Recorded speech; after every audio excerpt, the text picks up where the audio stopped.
Տոնուս ընկերությունը խաբեց մեզ այս մասին հիշեցնելու համար այսօր կրկին կառավարության շենքի մոտ էին Դավիթաշեն երկրորդ թաղամասի եւ Փափազյան փողոցի նորակառույցների բնակիչները։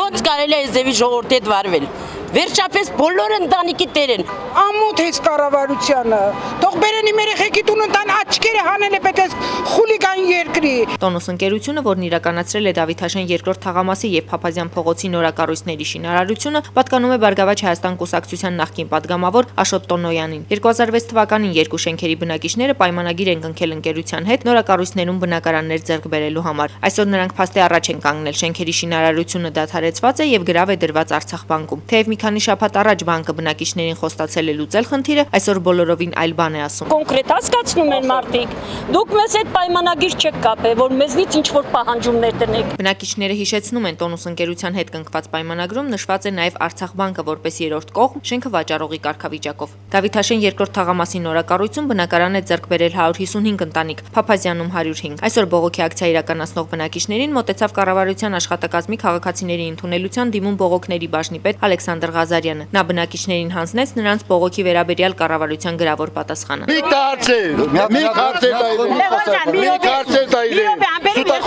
Սուտախոսը դու ես։ Նորից եմ կրկնում, կառավարությունը հաղթում որևէ պարտավորություն չունի, բայց ժողովուրդը կառավարությունը չունի։ Մեկնաբանություններ կողքից արի խոսամ։ Բերել եք մի ծռին վրա։ Արամ դու ես այստեղ։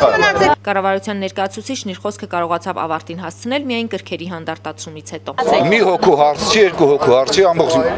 մի 100-120 ընտանիքի խնդիր է այստեղ։ Դա կառավարությունը անմասն չի կարող մնալ ձեր կողքին չելնի այս հարցում ուղղորդելով չգնա։ Եղավ վարչապետի հանձնարարական, որպեսզի ֆինանսների նախարարությունը համակողմանի քննարկի, որ այս խնդրից նվազագույն կորուստներով, զրոյին հասնող կորուստներով բոլորը դուրս գաք։ Ալեքսանդր Ղազարյանի ուղեկցությամբ բնակիչներն այսօր հանդիպեցին նաև ֆինանսների նախարարի խորհրդական Հայկ Դավթյանի հետ։ Վերջինս բնակիչներին խորհուրդ է տվել պատրաստ լինել դատարանում որպես պարտատերեր հանդես գալու։ Տաթևիկ Ազիզբեկյան, Հովսեփ Հովսեփյան, IPV։